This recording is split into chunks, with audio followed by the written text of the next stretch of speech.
Olá, pessoal. Então, agora nós vamos para mais um bloco de conteúdo da disciplina de assistência clínica, onde agora nós vamos falar das afecções relacionadas ao sistema digestivo. Bom, pessoal, vocês viram que essa disciplina ela tem uma carga muito grande de conteúdos, né? Muitas vezes, durante a administração dela, a gente não consegue ministrar todos os conteúdos. No presencial mesmo, quando a gente faz isso, a gente passa seminário, né, para avançar alguns conteúdos, principalmente aqueles conteúdos mais no final, sistema reprodutor e também urinário, sistema imunológico. Aqui nessa aula nós vamos falar dos conteúdos relacionados às afecções do sistema digestivo.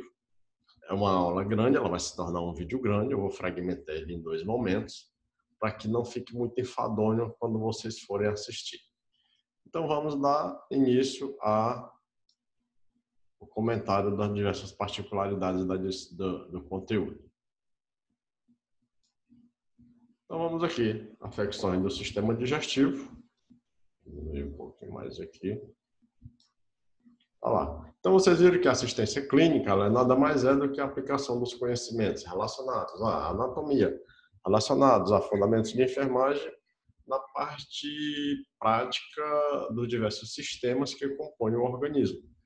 E aqui no sistema digestivo nós vamos falar disso, vamos falar das doenças relacionadas ao sistema digestivo, mas para o bom entendimento dela, a gente tem que lembrar muitas coisas lá da anatomia. Vamos lá para o primeiro slide. Então, afecções do sistema digestivo. Nas afecções do sistema digestivo, nós vamos estudar gastrite, úlcera péptica, hemorragia digestiva, pancreatite, estomatite, esofagite, megaesôfago, colelitíase, colicistei e vamos estudar também apendicite, afecções hepáticas, hepatites virais e cirrose hepática. Então, vocês estão vendo a quantidade de conteúdo, né? Muitos conteúdos, porque cada conteúdo ele tem sua particularidade e seu modo de tratamento específico. Mas, para começar, vamos fazer uma breve revisão aqui da anatomia do sistema digestivo. Então, no sistema digestivo, a gente começa com a parte anatômica, né, desse sistema, onde nós vamos aqui tratar dos principais órgãos, que a gente já viu lá em anatomia. Então, vocês estão vendo aqui que na cavidade da região aqui da cabeça tem a boca, né, que é a entrada dessa cavidade, né, tem uma cavidade bucal aqui, certo? E na cavidade bucal tem uma boca, faringe, tem laringe, que vai descer aqui para a região do esôfago, né? A traqueia desce para a região do respiratório, então nós temos esôfago. Aí o esôfago desce e vai encontrar o estômago aqui nesse pequeno trajeto, ó, para dentro do estômago. O estômago vai se progredir para dentro do intestino delgado, através das porções do duodeno, jejunum e ilho, do intestino delgado, formar todo o intestino delgado, como a gravura aqui mostra, o intestino delgado. Esse intestino delgado vai se ligar ao intestino grosso e formar um intestino grosso, tá aqui intestino grosso. E o intestino grosso tem colo ascendente, colo transverso, colo descendente, colo sigmoide, reto e ânus, desemboca aqui na região anal. Associado a esses órgãos, nós temos os chamados órgãos acessórios, que fígado, vesícula biliar, certo? São órgãos acessórios do sistema digestivo. Então, assim, dada essa pequena revisão mais básica, anatômica, não falamos de funcionamento, que aí é a parte mais fisiológica, vamos para o próximo slide e falar de cada afecção em particular, né? Então, bora lá. Então, aqui, outra gravura mostrando novamente a pequena revisão do sistema digestivo. Nós chamamos aqui de resumão. Então, tá aqui, sistema digestivo, boca, nós temos aqui um pouquinho da fisiologia, né? Presença da glândula salival, o que a saliva faz a digestão inicialmente dos carboidratos, especificamente do amido, aí que desce para a região da faringe, esôfago, estômago. No esôfago é um tubo que liga, certo? A faringe vai ligar a boca à região do esôfago. O esôfago é um tubo que liga a região da cavidade bucal à região do estômago. E no estômago nós vamos ter digestão do alimento, com presença do suco gástrico, onde eu tenho ácido clorídrico, pepsina e tem o muco, que vai fazer a digestão inicialmente das proteínas.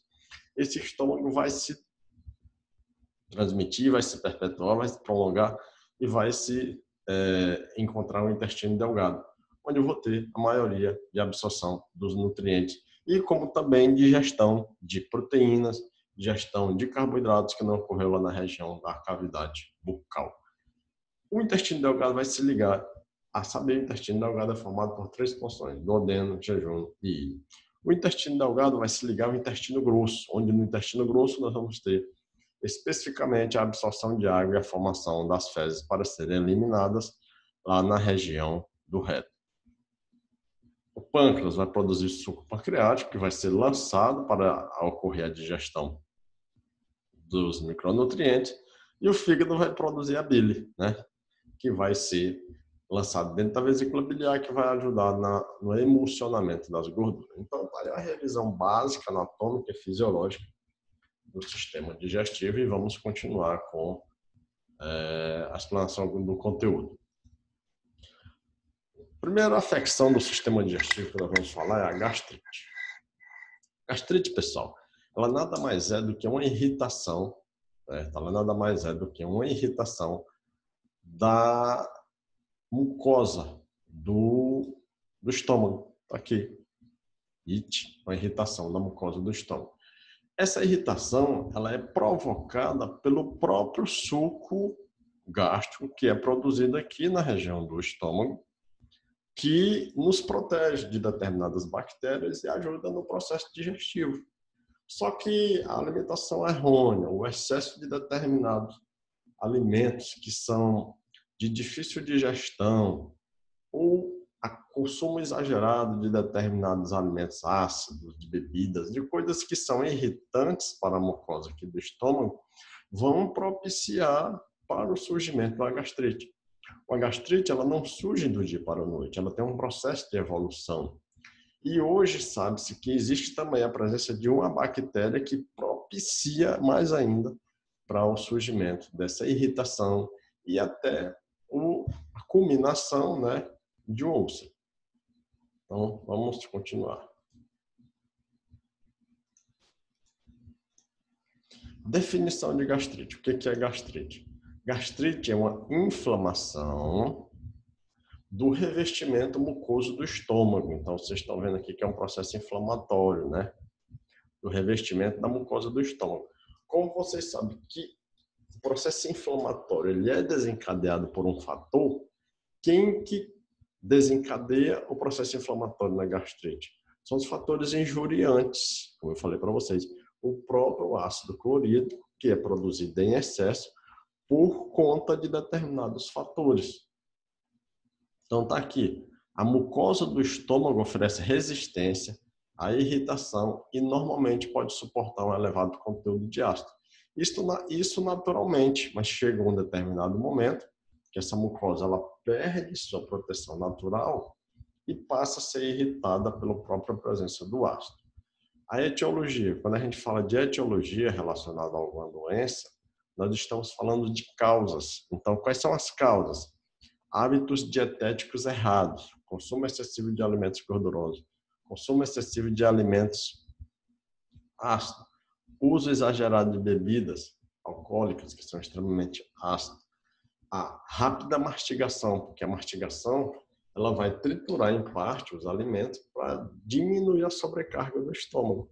Então, o estômago vai fazer o seu papel adequadamente. Se o indivíduo só coloca o alimento para dentro e não mastiga adequadamente esse alimento, o estômago vai ter uma sobrecarga e ele não vai ele vai sofrer os males dessa sobrecarga ao longo de muito tempo. Ingestão de alimentos condimentados, que são alimentos industrializados, porque esses condimentos eles irritam a mucosa gástrica, com presença de ácidos corrosivos, contaminados, com temperatura extremamente alta, álcool, etc. E o reflexo biliar. E o reflexo biliar está relacionado à presença da bile no estômago com retorno para o fluxo que não é direto.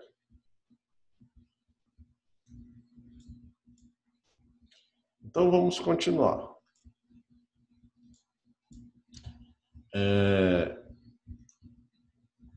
Uso excessivo de drogas anti-inflamatórias, né? Nós sabemos que os medicamentos anti-inflamatórios, que são chamados de MINES, onde aí nós temos nimesulida, diclofenac, são medicamentos que têm um potencial muito grande para irritar a mucosa do estômago.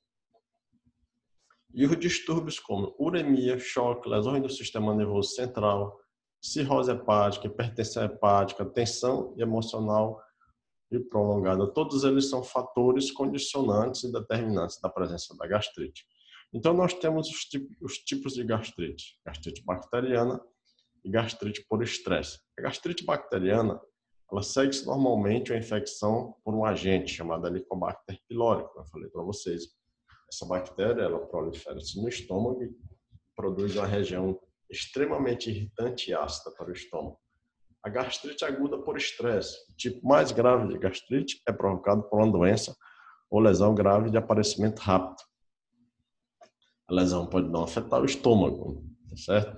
Então, por exemplo, as causas mais frequentes são queimaduras da região do estômago ou lesões provocadas por hemorragias maciças.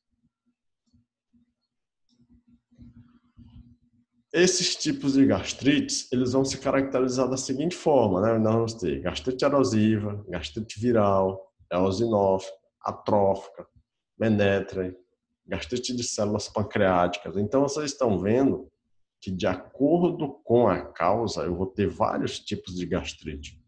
Mas a particularidade de cada uma delas é a irritação da mucosa gástrica, com o processo inflamatório da mucosa gástrica. E esse processo inflamatório da mucosa gástrica faz com que essa mucosa não trabalhe adequadamente e comece a sangrar em um eventual não tratamento, certo? Então tá aqui, cada uma delas decorre do seu processo irritante, né? Vamos particularizar muito, não, porque vocês vão ler no conteúdo e ver. Isso é uma terminologia mais técnica de exame. Vamos aqui novamente frisar. Então, assim, o que é interessante para você, para o curso técnico de enfermagem, não é vocês saber a classificação da gastrite, do tipo de gastrite, mas é vocês trabalharem em cima do que a gente chama de prevenção do problema. E para prevenir o problema, a gente tem que saber da sintomatologia.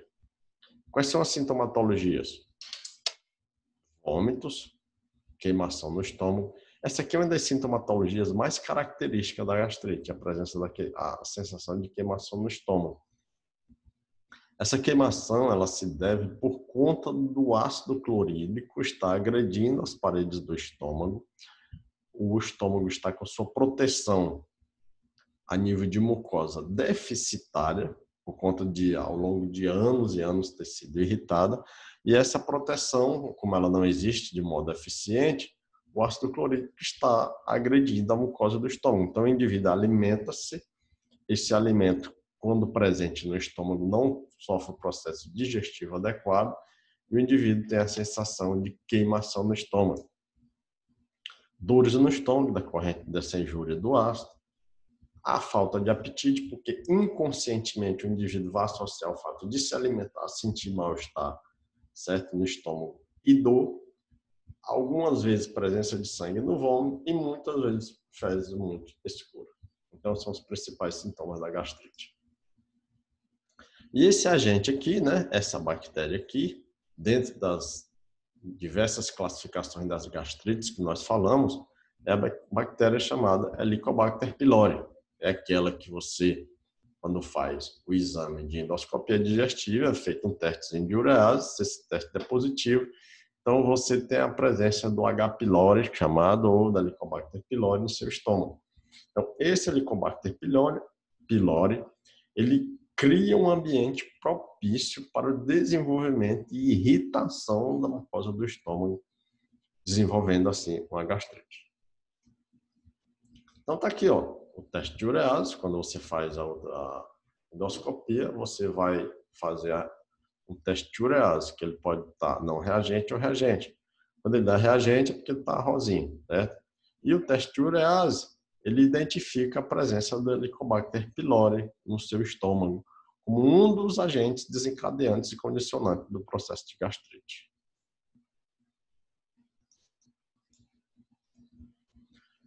Então, entendemos, né, que a gastrite ela é um processo inflamatório da mucosa do estômago desencadeado por presença de agentes irritantes ao longo de muito tempo e também por presença de uma bactéria, que é o Helicobacter pylori, que pode ser identificado no exame de endoscopia com teste de urease. Tratamento. O tratamento para gastrite é farmacológico. Eu vou usar antieméticos e antiácidos. Antieméticos é por conta de diminuir a ânsia de vômito. Vocês viram que todo medicamento antiemético é aquele que coíbe a ânsia de vômito.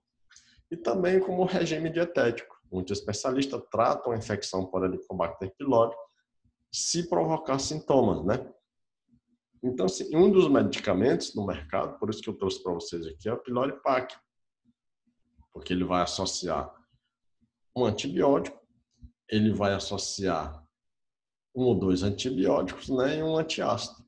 Então, aqui no caso específico, eu tenho transoprazol e a levofloxacina e a amoxicilina associada.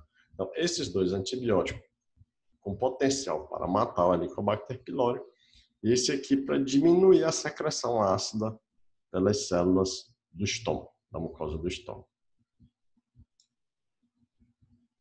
Úlcera péptica. A úlcera péptica é uma gastrite que evoluiu, não foi cuidada adequadamente, evoluiu e culminou num ferimento maior da mucosa do estômago. Então, vocês estão vendo aqui na gravura que essa úlcera péptica aqui, ó, presença do ferimentozinho na região do estômago, pode ser também na região do duodeno, que a gastrite pode ser duodenal, ela pode estar ocorrendo aqui nessa região de transição entre todo o corpo do estômago e o corpo aqui da região inicial do intestino delgado, que é o duodeno.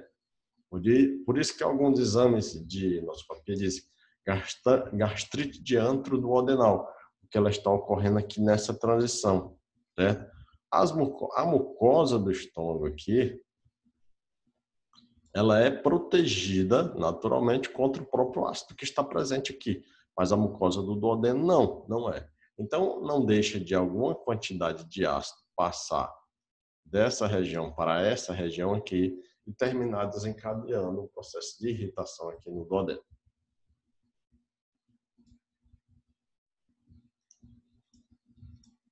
Então, definição. O que é uma úlcera péptica? É uma ferida bem delimitada, circular ou oval, causada por o revestimento do estômago, né, ou do duodeno ter sofrido lesão ou simples erosão por ácidos gástricos ou por sucos duodenais. Quando a úlcera é pouco profunda, denomina-se erosão. Então, vocês estão vendo que é uma gastrite que aprofundou-se, né, que perfurou a mucosa do estômago e está aprofundando dentro do tecido da mucosa do estômago. Principais causas. Uma úlcera desenvolve-se quando se alteram os mecanismos de defesa que protegem o estômago ou o duodeno. Por exemplo, quando se altera a quantidade de muco, porque nós temos a presença de um muco, onde esse muco ele protege a mucosa, a nossa mucosa do intestino como um todo. A nível de estômago e duodeno, esse muco ele protege, então se ocorre a diminuição na produção desse muco, o suco gástrico vai agredir as paredes desses órgãos.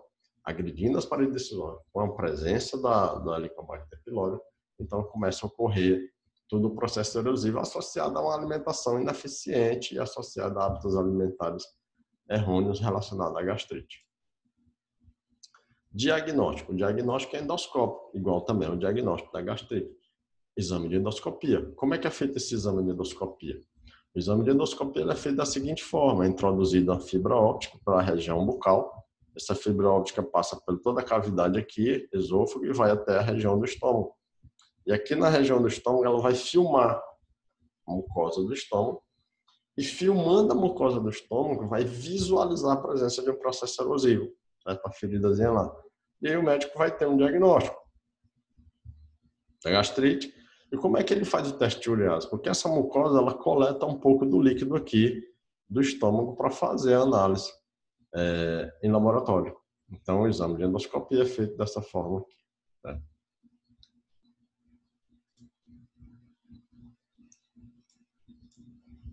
Tratamento: neutralizar a acidez do estômago através com antiácidos, né? Ou diminuir a secreção desse ácido, como os omeprazóis, todos os derivados do omeprazol. Utilizar antiácido e antiulceroso e, em alguns casos, aqueles casos mais extremos, ocorre a necessidade de realização de cirurgia com fechamento do processo da ferida local, porque aí, se essa ferida aumentar de tamanho, essa úlcera, vai ocorrer sangramento, eliminação de fezes, o indivíduo começa a perder ferro, começa a perder hemoglobina, e o processo vai se perpetuando e tornando a situação dele mais prejudicial. E exemplo aqui de um dos medicamentos é o Valgastrol, né, que não deixa de ser o omeprazol, ou os derivados, o lanzoprazol, seja etc, qual for, que vão ser usados no tratamento da gastrite, porque eles vão diminuir a eliminação de ácido clorídrico pelas células do estômago.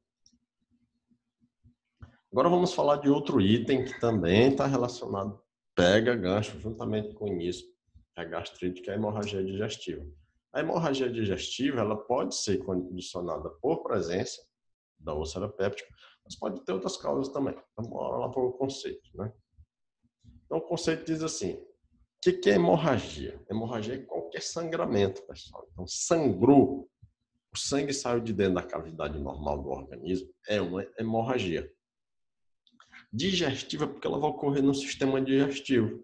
Então, é qualquer sangramento do trato gastrointestinal que se origine até a luz do trítex.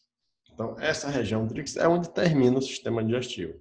A hemorragia digestiva ela pode ser aguda, evidenciada clinicamente pela esterilização de hematemes, que é a presença de sangue nas fezes, melema ou enterorragia. É uma causa frequente de hospitalização de urgência. Então, qualquer hemorragia na região digestiva que seja aguda, que o indivíduo não está tendo hemorragia de sangramento de jeito nenhum, e ele apresenta isso de modo abrupto, é causa de internação, porque é uma situação de urgência.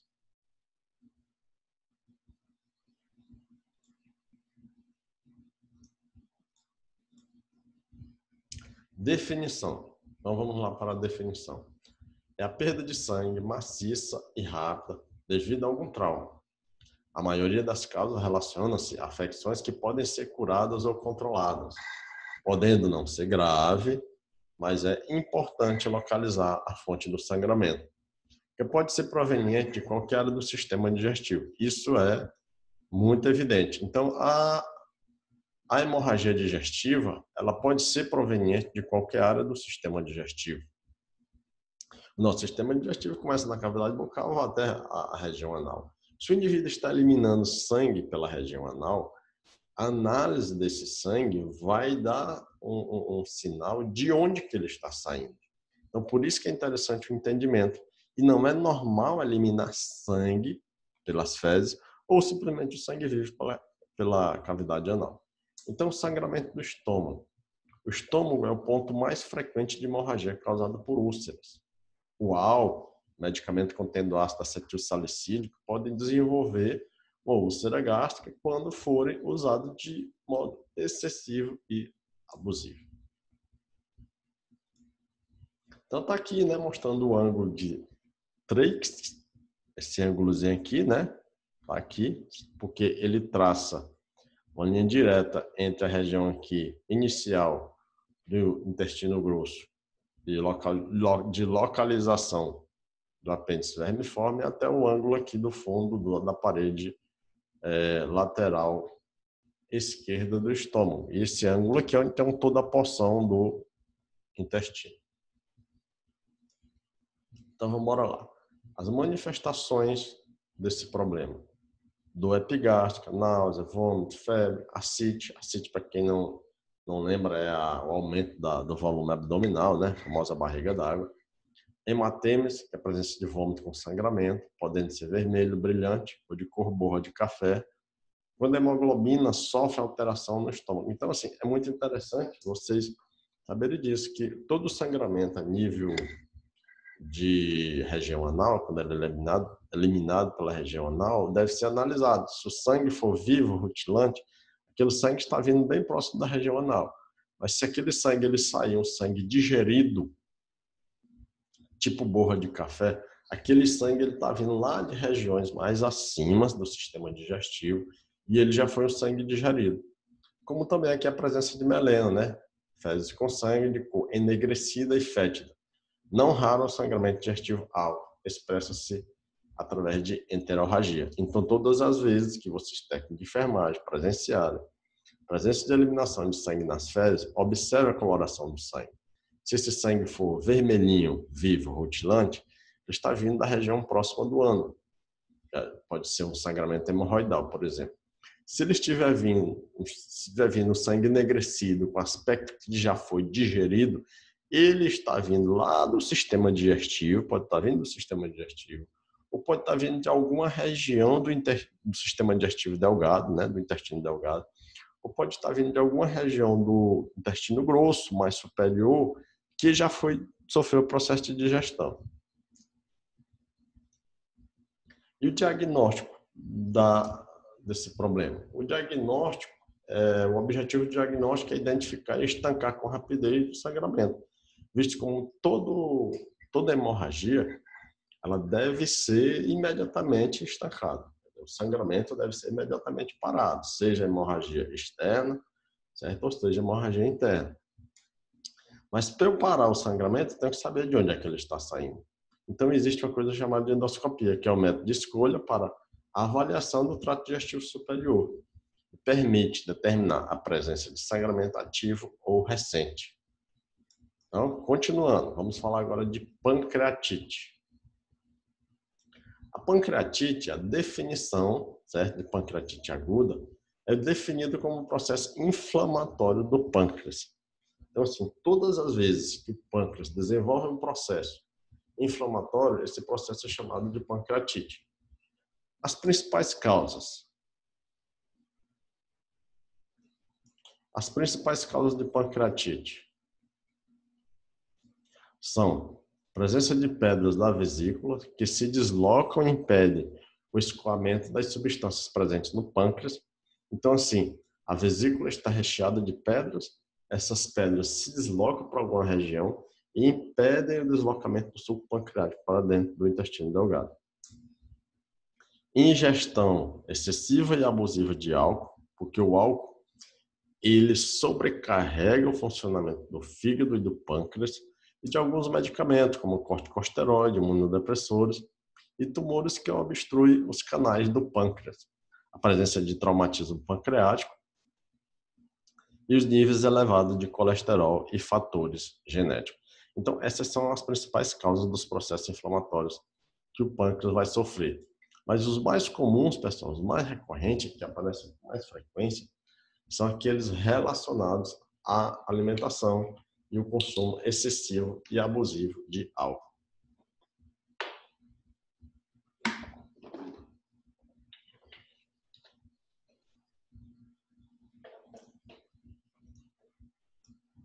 Então tá aqui, ó, fazendo a pequena revisão da anatomia, está aqui o nosso pâncreas. Nosso pâncreas ele fica um pouquinho abaixo do estômago, certo? Lateralmente ao fígado e localizado anatomicamente do nosso lado esquerdo. A função do pâncreas é produzir o suco pancreático e lançar dentro do intestino delgado, né? Para fazer o processo digestivo de proteínas, amidos que não foi digerido lá na cavidade bucal, e alguns carboidratos e outras substâncias mais. Então está aqui a presença do pâncreas.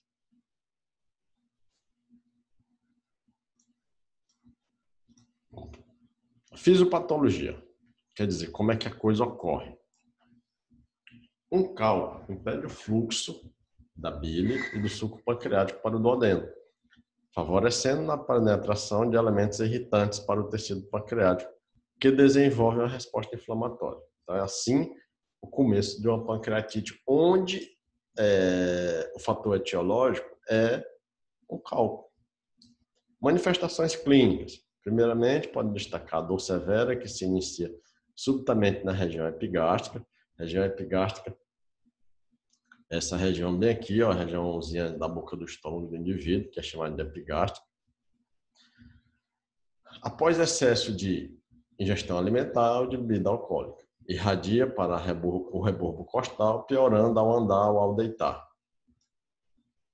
Melhora quando o cliente senta ou se inclina para frente, ocorre vômito, náusea, febre, icterícia, ascite. Icterícia é a pele amarelada e ascite é o abdômen elevado. Então, aqui, ó, os casos mais frequentes, os mais graves, podem apresentar manifestações clínicas de choque, taquicardia, hipotensão, desorientação, extremidades frias e sudorese.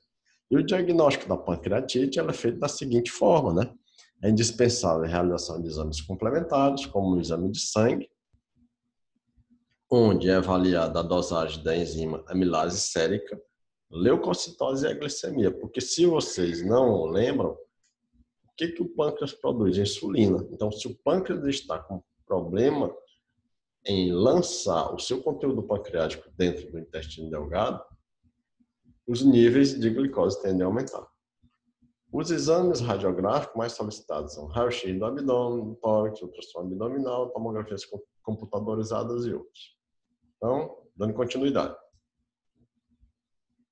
Tratamento. O tratamento inicial da pancreatite é basicamente clínico. Aqui destacado é azul, né? É indicada a manutenção do jejum para inibir a secreção de enzimas pelo pâncreas, porque o pâncreas ele é um órgão que trabalha sob estímulo, assim como todo o nosso corpo. Tudo trabalha sob estímulo. O pâncreas vai lançar o suco pancreático quando tem presença de alimento no intestino delgado. Não vai ficar lançando suco pancreático à toa, não. E ele só lança esse suco quando isso. Então, se ele não tem estímulo, ele não vai lançar o suco pancreático. Então, um dos itens do tratamento é esse aí, os quais eu falei, né? Caso seja necessário o aporte calórico, será mantido a nutrição parenteral total. Como vocês viram lá na disciplina de nutrição, esse item aí. A sonda nasogástrica aberta, objetiva aliviar náusea e vômito, deve-se administrar insulina, como eu falei para vocês, que o nível de insulina vão cair, porque o pâncreas só lança insulina quando ele é estimulado e tem a presença de carboidrato no sangue, glicose. O tratamento cirúrgico consiste em remover total ou parcialmente e é indicado em outros casos, no caso de necrose e infecção bacteriana grave. Certo? Então, pessoal, com essa parte inicial, certo? Porque existem as outras doenças, a gente encerra essa parte inicial e a gente continua na próxima aula. Bons estudos para vocês e um abraço.